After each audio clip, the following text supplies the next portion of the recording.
we'll do one more drill that I think is really essential. This is the first drill that I always like to do with people when they are new to the whole curriculum. And this is like this. Here we have my bong up, and now as our arms drop, I will go with a palm strike. In this case, I will just touch him here, and I'll step in and I'll push him on the head. Essential drill because this is important for self-defense, head control or head push. The head is at the top of the body, so you have a nice long lever. When you push here, it's really easy, even for a person that doesn't have a lot of muscle. Even from a bad situation, you can push somebody on the head quite easily. When you train it, make sure that your partner knows you're going to do this, so that they keep their teeth together. And also a little bit of tension here. You don't want to like push the head back quickly and injure the neck. So I'll show this a few times. My intention here in this drill, when I'm the active partner, is to do this. So now I ended up doing it faster than I wanted to. I'll do it again. So I really want to step in here between the guy's feet and move him on the head. Okay, let's look at this in slow motion. First you place your hand on the chin, and then you step in and observe that you step all the way through the partner's stance, as that's what's required to really move the position. And when you do this, make sure that the partner that is getting pushed keeps the chin down so that you don't injure the neck. The line of force, Wing Chun, comes from here, 45 degrees up, and you will feel that line of force when your partner does it correctly in this drill. What often happens, especially when the people are new to striking and they haven't overcome their fear of striking, is that they will place the hand here, but then they will step in and actually make space, so nothing has moved here. Yeah? So make sure when you go here, that actually you extend the arm at the last bit. And again, we'll take a look in slow motion. Here, observe how the knee and the elbow of the front side are coordinated. And then when the rear leg slides in, the arm extends, and this gives all the energy going forward. So now Timo is going to do it with me. And I advise him to use a little bit more of an upwards force and coordinate the rear leg sliding in. And here he comes again, and we'll look at this in slow motion. So now again you can see the front leg and the front arm coordinated, and here he does a good job. When the rear leg slides in, he extends the arm, and see the effect that it has on my body. Yeah? So this is what the one partner wants to do. Macht es wieder. Now show the reaction of the other partner is Jum Sao. Not a foot anymore, Jum Sao with the step. For me, this comes automatically when it comes to here. What I want to do is hip and the Jum Sao, just like in Fak Sao, the Tolma, will automatically bring me in this position. So it's not separate motion, it's not a step and something with the arms, it's one body motion, rotation of the hip, and here I am. And now when you look, here I have him in the exact spot that I want him, he's facing that way, and I'm here. So from here, I can strike.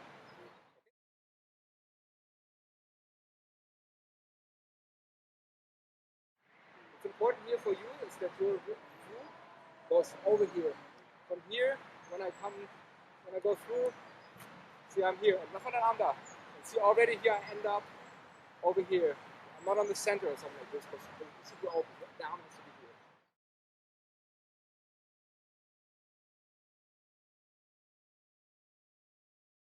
Jump is a punch, and so there comes that punch. And so he has to really have also his move going forwards with the strike, everything going forwards, if he wants to be able to not get hit by that one. So the Jum Sao is part of the punch, but in this situation you can also nicely use the horizontal palm as it covers from the outside to the center. And we'll do it a few more times here together. Okay, so we take it one step further. So this is when I do this with him, that I want to get to his head and he steps out. Now, if I'm not quick enough, he's going to end up on my side like this. Hopefully my Wu's between. And then from here, since I'm facing that way, we chain Fak Sao, because he's to my side now. Yeah? So at least now I've kept him busy. So then I have time again to step in front of him, cut away, and put him. And face again. So the Fak Sao is often used as a tool to get me in a position where I can face again. And again, here is my what's crucial is that my Wu is over here. Otherwise, it doesn't make sense. Yeah? It has to be over here, so then we can use the Fak Sao.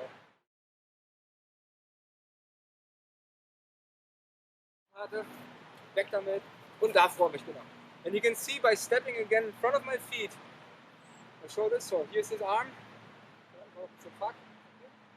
Over here. And so I do it wrong first. I stay here and I try to judge. So I'm much too far away. And oh, wow, he could hit me with that one. Easy, okay?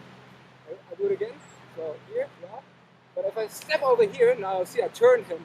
At that moment that I turn him, the other arm is out of commission. Ja, du kannst nicht gleichzeitig, wenn du gejudged wirst, gleichzeitig mit dem anderen Arm schlagen, das geht nicht. Of course, split second, no, right after that it could be another hit, but during that moment you're safe. And so here then the detail is,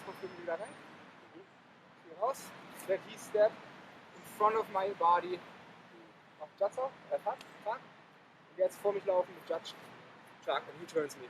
This is the clean way to train it. Okay, but actually, what's better for me is if I go in like this, and he steps over, that now see I'm facing again immediately.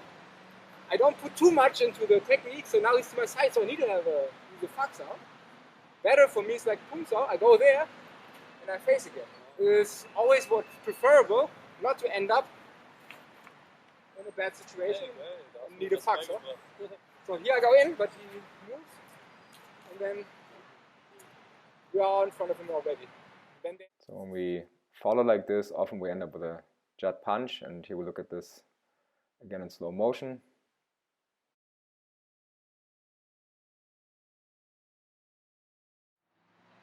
Okay, let's do another one. So this one also essential. I'll do an outside hug from here. You step out. Yeah, and it's kind of same situation. If I'm slow and I'm still in the position, let me do a step where I'm with it. Off. Yeah, same thing. If I'm not facing, he's to my side, Fak Sao. Yeah. So here, again, you just follow. So we'll do it again here, outside Pak-Da to a couple of Jut-Das. And one of the interesting things in Wing Chun is that often things go wrong and then we end up in a different situation. So we'll look at one of these instances here. So after the Pak-Da, Timo steps out, I actually end up taking the outside line, which gets intercepted. And so I switch the hands and end up in the head push again. And I end up a little bit blocked, so I follow with a Fak Sao. Now we go a few more times, and however the situation plays out, you have to keep flowing. So from this initial drill that he uses an outside Pak-Da, so from this position, now we can train lots of little variations. And especially if we say maybe the partner, instead of doing Wing Chun now where he has another Pak or whatever, he just strikes. Let's say this guy just wants to hit me, yeah, and I evade that. Mit einem Schritt natürlich, bis auf die weg. Yeah, but I'm here and now he keeps striking with the next one. It's always also good, our trainer always stresses this. Don't always just train from Lap Sao or Pung Sao or whatever. Also train from just a no contact situation like this for the street, and all of it, he strikes with that hand, and I want to go here. And now think that the second one is going to come immediately, very quickly. From here, the quickest thing I can do if he punches through this window between my hands is close the line here with a little Fak Sao like it's here, and just strike. And this strike goes to the body normally because that's the quickest thing you can do. Hier nicht und da. Yeah?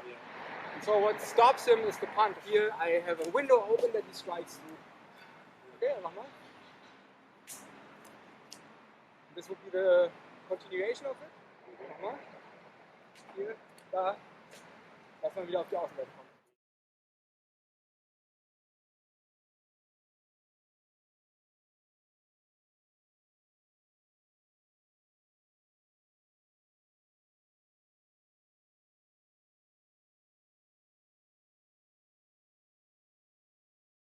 get on the outside again. I'll give him this punch, he goes. Der Wu muss erstmal hochkommen. Genau, aber wenn ich jetzt so stehe, wenn du jetzt mit dem Arm schnell schlägst, das ist nicht, was ich machen will. Was ich machen will ist, this, okay, the Wu has to come up first. If I'm standing like this, he hits me, and I, versuch mal, komm mal zu meinem Kopf, yeah, and I try to push him like this, it could go really wrong. It's safer, bring this up first, because if that happens and he gets a lot of force, good chance that I'll end up on the outside like this. So think first with the okay, genau. Ja? Das musst du dir vorstellen, wenn er so steht. Depending on how exactly the arms are, but there might be sometimes a little bit of a window here for me to hit through. But that's what we can train exactly. Okay? And this is also where the variation comes from this drill, because depending on exactly how you stand here with the mounted Wu, exactly how you turned, and exactly from where the opponent comes, different situations happen. If you look at a few, just one shot here. Now I'm a little bit overshot, so he's striking, and I use a Jut Sao.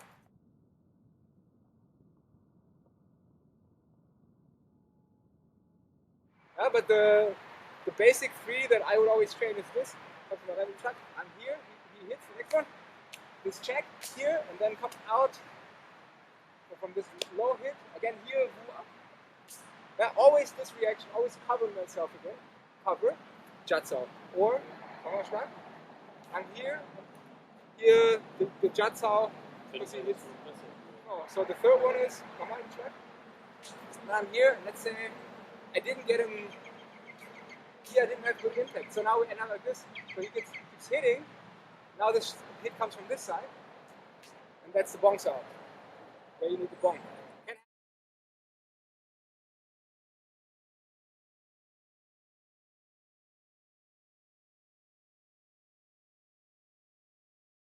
Can happen, this happens fast. 1, 2 sofort sozusagen. Sorry.